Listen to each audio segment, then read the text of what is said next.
Hello, in this video I want to show you how to download Warhammer 40k 10th edition app. And to do this we'll need to open a Google Play Store. Right here, if you type in Warhammer, even 40k, the old app shows up, and to download the new one, simply click on the old one and here select Games Workshop. Now on the bottom you should find Warhammer 40k, the app without the old text, and now we can install it.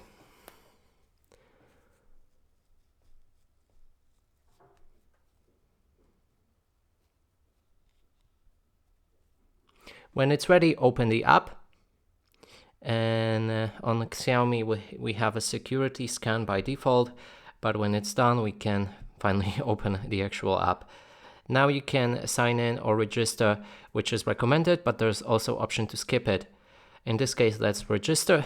I'll be logging in with my account, but you can create a new one if you don't have any Warhammer community account.